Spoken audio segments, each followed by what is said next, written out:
नदी बाई माय माझी, नदी बाई माय माझी, डोंगरात घर, लेकराच्या मायेपोटी येते भूमीवर.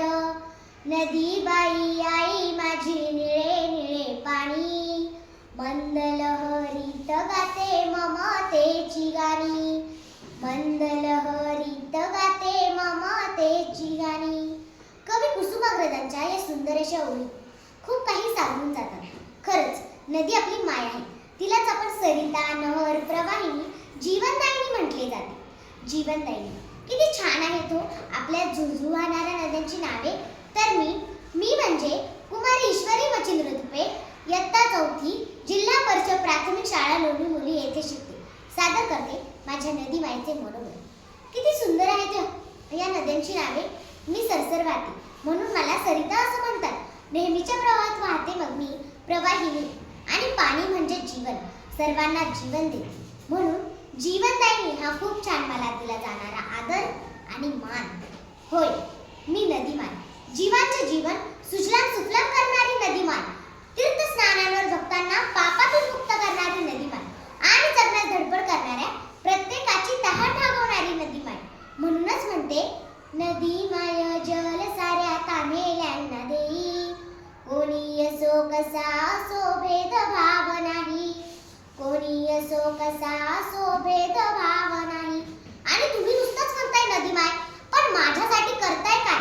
तुम्ही नुसतंच म्हणताय नदी माय, पण माझ्यासाठी करताय काय? अरे, नदीवर कपडे धुतात, जनावरे धुतात, सांडपाणी सोडताय, म्हणूनच माझं पाणी दूषित होत चाललंय. अरे, जल देवता होते मी, जीवनदायिनी होते मी, पण या दूषित पाण्यामुळे आता झाली पृथ्वीला भार. अरे, मी नदी आहे का कचराकुंडी? मला या कचऱ्यातून मुक्ती केव्हा? करते मी तुझाच धावा. मला मुक्ती दे मानवा, मला मुक्ती दे. मला आठवते, मी वाहत होते दऱ्या खोऱ्यातून, जंगलातील काटेरी झुडपांतून, कशाचीही पर्वा न करता या मानवी जनतेला सुखी समृद्धी करण्यासाठी मी हा जो त्रास सहन केलाय तो त्यांच्या सुखापुढे काहीही नाही. खूप आनंद व्हायचा मला माझ्या या भोळ्या भाबड्या जनतेला स्वच्छ आणि नितळ पाण्याचा पुरवठा करून. तहानलेल्यांची तहान भागवणं हा तर माझा धर्मच आहे. आणि तो मी कसा विसरेल बरं? देवाने दिलेले वरदान आहे ते. आज या वरदानाचा ऱ्हास होताना दिसतोय. मुले गाणी गाताना ऐकली होती मी, मुले गाणी गाताना ऐकली होती मी. ती म्हणतात, उंच टेकडीवर शाळा माझी, उंच टेकडीवर शाळा माझी, पायथ्याशी वाहते नदी, किनाऱ्यावर गवत हिरवे, जणू मऊ मुलायम गादी, जणू मऊ मुलायम गादी. होय, माझ्या शाळेकडे जाणारा रस्ता नदीच्या कडेकडेने जातो. रोज सकाळी आम्ही मुलं गवताच्या गादीवर लोळण घेत, खेळत, बागडत, उड्या मारत शाळेचा पल्ला गाठतो. तीच मजा करताना आम्हाला संध्याकाळी पुन्हा नदीचे दर्शन होते.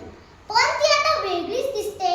सकाळी सोनेरी किरणांनी ते निळेशार पाणी, ती पक्ष्यांची मंजू अशी गाणी आता अनुभवायला नाही मिळत हो. माझ्याकडे असणारी स्त्रियांची गर्दी आणि पाणी पिण्यासाठी आलेल्या गाई बैलांच्या आवाजाने किनारा सगळंच गजबजून गेलेला असतो. आणि संध्याकाळी नीरव शांतता.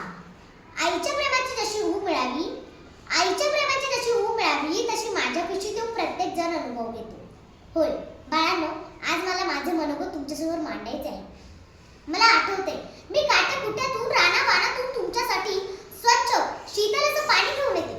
तुम्ही म्हणता ना मला, अगं नदी, तू येते तरी कुठून आणि जाते तरी कुठे?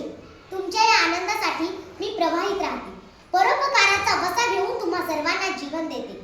माझ्या पाण्याचा वापर करून तुम्ही शेती, कारखाने, वीज निर्मिती करता.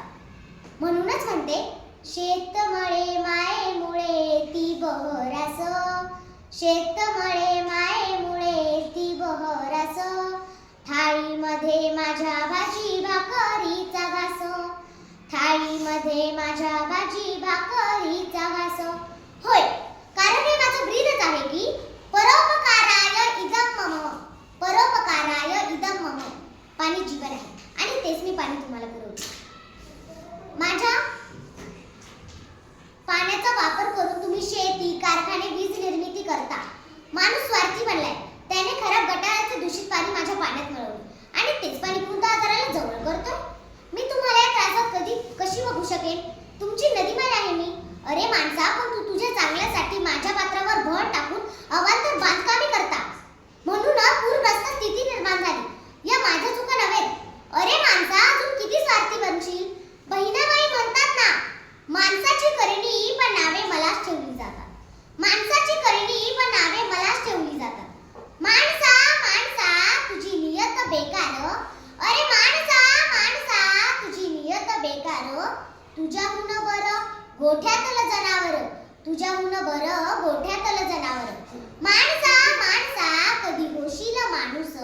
लोभासाठी झाला माणूस रे काणूस, लोभासाठी झाला माणूस रे काणूस. खरंच किती लोभी झालायस रे माणसा तू. जागा हो माणसा, जागा हो आणि आम्हा सर्व जीवनदायिनी नद्यांना जीवनदान दे. नाहीतर सर्वनाश अटल आहे, नाहीतर सर्वनाश अटल आहे.